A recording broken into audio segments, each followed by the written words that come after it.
Britain could begin production of the Sikorsky S-70M Black Hawk medium helicopters in the near future. So far, the deal is valued at over $1 billion to acquire between 3 and 4 dozen medium-sized helicopters, which will most likely replace the British Puma HC2s.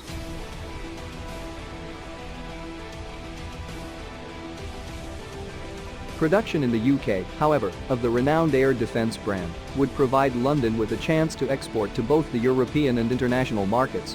Paul Lemmo, the head of Sikorsky, a subsidiary of Lockheed Martin, spoke about this on June 1, making it clear that such a possibility domestic production is part of the company's strategy.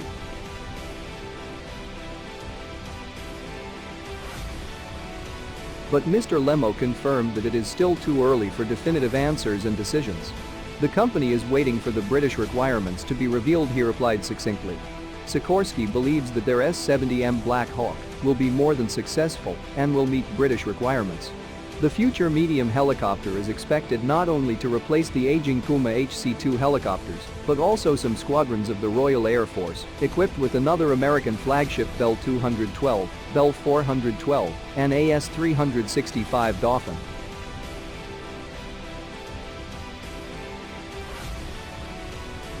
S70M is a resilient and dependable helicopter that can serve in transportation, assault, and reconnaissance missions. It can also be used in a wide range of operations due to the experience gained from over 15 million flight hours. Sikorsky Aircraft Corporation, through Lockheed Martin UK, has offered the United Kingdom a set of S70M Black Hawk helicopters produced in Poland as part of the UK's new medium helicopter requirement programme.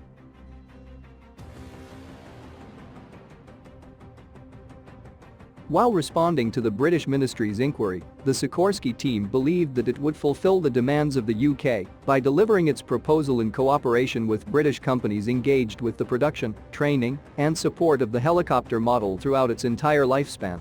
The newest generation of the Black Hawk S-70M offers higher standards of security, efficiency, and reliability, in addition to the ability to carry a heavier load, deliver higher power, and advanced digital avionics meant to relieve pressure on helicopter crews.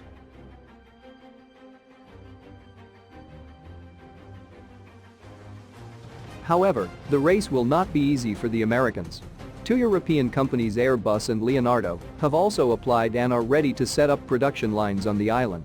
The H175M helicopter model that Airbus offers to London. The company is even ready to start production in Broughton, Wales. There is a manufacturing facility there that is committed to manufacturing key components for the A380, such as the aircraft's wings.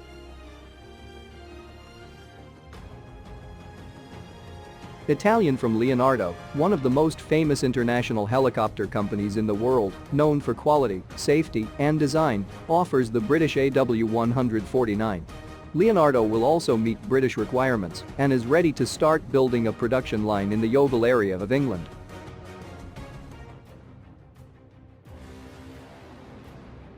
However, Mr. Lemmo Sikorsky did not want to please the British industry, leaving quite a bit of bitterness in his speech.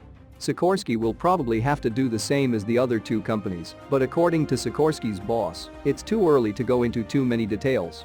Obviously, we'll have to wait and see exactly how much they need to be accelerated and whether we can hit their target, but there are levers we can use to accelerate delivery, he said.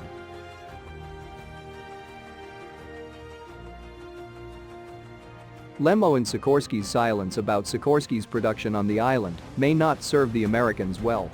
Britain wants future medium helicopters for the Royal Air Force to be produced precisely on the correct side of the British Channel. If Sikorsky relies more on production in Poland and the PZL Mielec plant, where the S70I export variant of the US-60 Black Hawk is currently produced, this will not meet the requirements of the British industrial strategy.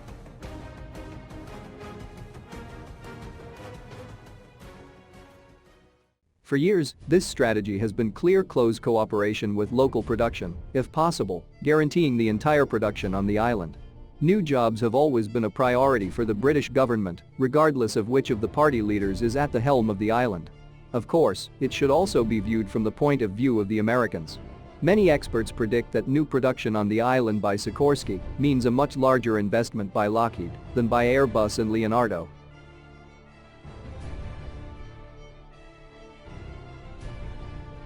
It is not only the decisions of the suppliers that will influence such a decision.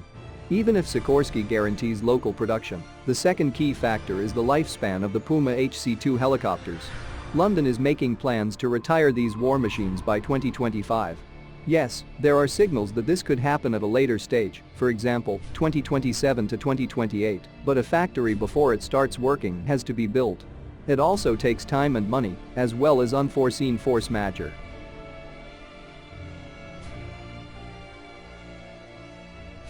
At the same time, London will have to be very careful in choosing a supplier for the medium-class helicopters that the Royal Air Force needs. Here, for example, is Leonardo's Italian AW149 helicopter. The Italian company already has established end-to-end production of the civilian AW149 in Yeovil.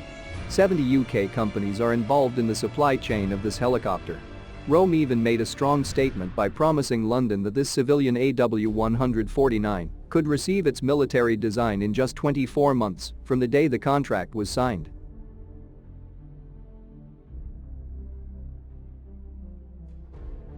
This means that serial production of the military AW149 can begin in 2025. A completely realistic timeline for the planned eventual life extension of the Puma HC2. So Lockheed Martin Sikorsky will have to hurry with their response. Not only to ensure the British Ministry of Defence's security in their selection, but also to ensure their own if they were eventually selected as the supplier of the medium helicopter.